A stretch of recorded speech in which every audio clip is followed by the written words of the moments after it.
अक्सर गतिविधियों को लागू करते समय ये प्रश्न सामने आता है कि हर लर्निंग आउटकम के लिए अलग अलग गतिविधियां किस प्रकार बनाना संभव है।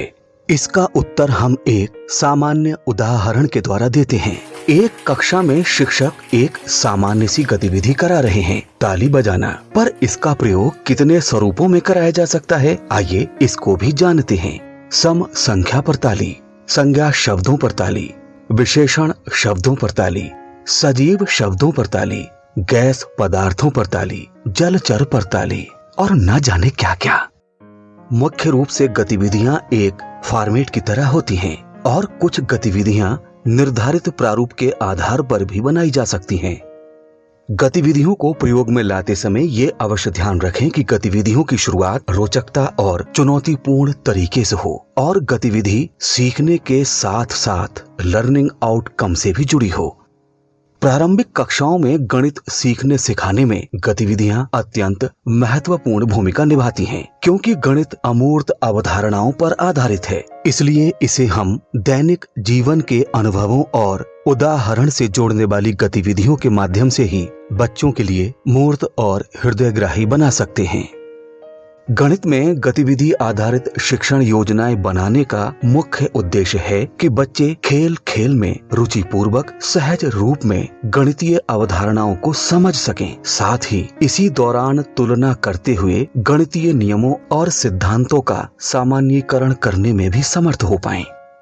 गतिविधियां मौलिक उद्देश्यों को प्राप्त करने का एक प्रस्तावित तरीका या माध्यम मात्र हैं, जिन्हें हम अपनी कक्षा में शिक्षण के उद्देश्य, बच्चों के स्तर और उनकी रुचि के अनुसार प्रयोग कर सकते हैं।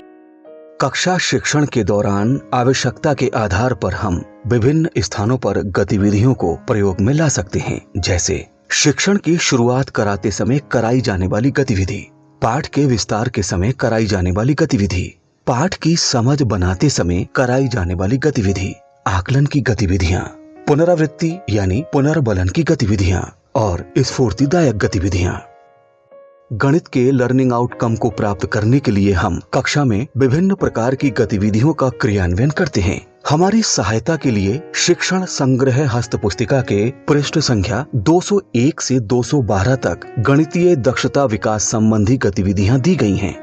जिस प्रकार से भाषा के क्षेत्र में सुनने, बोलने, पढ़ने और लिखने की दक्षताओं के आधार पर गतिविधियों को 4 मुख्य भागों में वर्गीकृत किया गया है, ठीक उसी प्रकार गणित में भी संक्रियाओं के आधार पर इन्हें कई भागों में बांटा जा सकता है, जैसे संख्या पूर्व अवधारणाओं के लिए कराई जाने वाली गतिविधियां, जोड़ की गतिविधियां, घटाना की गतिविधियां, गुणा की गतिविधियां, भाग की गतिविधियां और दशमलव, मापन, ज्यामिति इत्यादि के लिए कराई जाने वाली गतिविधियां।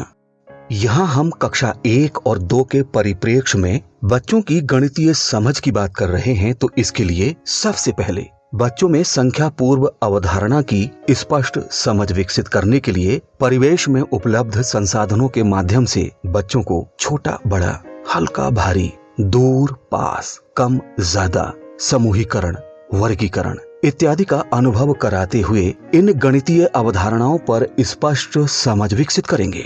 आइए एक कक्षा में चलते हैं, जहां पर शिक्षिका बच्चों को ठोस वस्तुओं के माध्यम से इन संख्या पूर्व अवधारणाओं की समझ स्पष्ट रूप से विकसित करने का प्रयास कर रही हैं।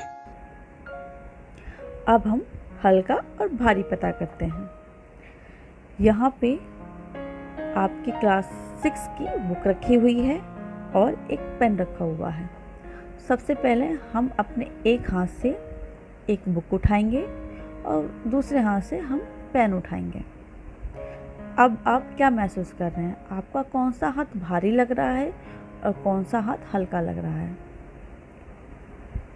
तो बताइए, जिस हाथ में आपने बुक उठाई होगी वो हाथ आपको भारी महसूस हो रहा होगा और जिस हाथ से आपने पेन उठाया है वो हल्का महसूस हो रहा है। तो हम स्पष्ट रूप से कह सकते हैं कि गणित की बुक पेन से भारी है, और हम इस तरह भी इसे बोल सकते हैं कि पेन गणित की बुक से।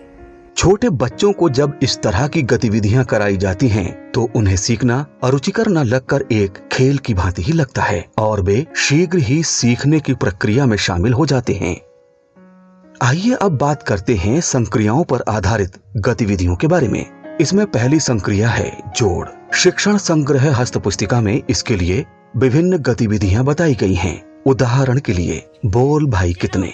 इस गतिविधि में शिक्षक बच्चों को गोल घेरे में खड़ा करके उन्हें गोल घेरे में घूमने को कहें। जब बच्चे गोल घेरे में घूम रहे हों तो अचानक से शिक्षक बोल भाई कितने बोलते बोलते कोई संख्या बोलेंगे। बोली हुई संख्या के बराबर बच्चे अलग अलग समूह बनाएंगे। इस प्रकार के समूह बनाकर शिक्षक बच्चों से चर्चा के माध्यम से जोड़ करा सकते हैं। हस्त पुस्तिका में बताई गई अन्य दूसरी गतिविधि है मिलाओ बताओ इकाई दहाई। परिवेश में उपलब्ध संसाधनों जैसे कंकड़, पत्ती, माचिस की तीली, कंचों के माध्यम से अनुभव कराते हुए बच्चों में जोड़ की समझ आसानी से विकसित की जा सकती है। उसके पश्चात चित्रों और प्रतीकों के माध्यम से भी बच्चों को जोड़ की जानकारी दी जा सकती है। इस वीडियो में हम देखेंगे कि शिक्षक किस प्रकार बच्चों को जोड़ की गतिविधि करा रहे हैं। बना लिया? अब इसे काउंट करो, गिनो कि टोटल कितनी लकड़ियां हैं।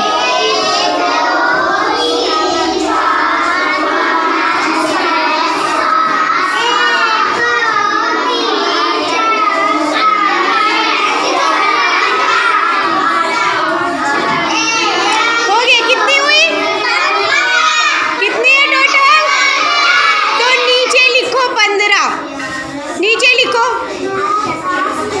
15 में कितने दाई कितने इकाई। इस प्रकार की रुचिकर गतिविधियों से कक्षा शिक्षण अत्यंत आनंददायक और उत्साहवर्धक हो जाता है तथा बच्चों में गणित की अमूर्त अवधारणाओं के प्रति समझ भी स्पष्ट होती है। आइए अब चर्चा करते हैं घटाने की गतिविधियों के बारे में।